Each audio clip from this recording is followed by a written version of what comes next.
Prohibition is live and well in Texas as I sit in my dispensary in Minnesota. And let me tell you how they did it. February 22nd, 2025, Houston, Texas. A 15-year-old boy reportedly shoots his mother and sister. Sad thing. Thankfully, they survived. What the police said actually happened. Said the teenager had eaten a bunch of edibles. And don't you know, this becomes the propaganda point for THC legalization in Texas. June 22nd, 2025, Governor Greg Abbott uses the case. 4 months later, Texas governor says, the problem with THC in our communities is real. And then he immediately told the story of the 15-year-old boy shooting his sister and mother. The propaganda is real. And all this is a playback from history. What happened in 1933, Victor Licata murdered his whole family, Tampa, Florida. Victor Licata killed his father, sister, mother, 2 brothers. And controversially, the newspaper reported is a marijuana user. He was a marijuana assassin of youth.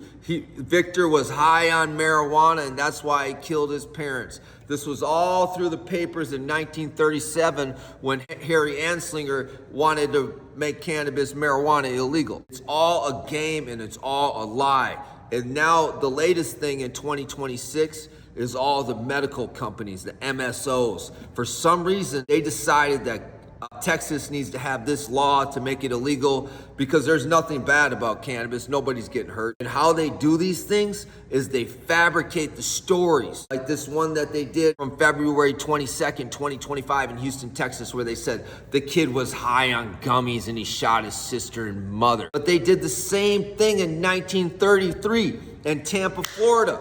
They used that murder. They said the guy was high on marijuana and murders his whole family. So listen, it's all lies. Cannabis is the best thing ever. And we feel for the people in Texas. And now that I'm in my dispensary right now, oh God, I know the games. No, I see the BS, and it's all the evil companies trying to make more money, the big MSOs trying to make more money. So you guys, we just gotta rise up, protest that shit. And people think the status quo in cannabis is okay. For the last 20 years, it's not. My friends are in federal prison right now while the MSOs are making these laws. I did 8 years in federal prison for cannabis. So man, we're here to fight. We gotta rise up.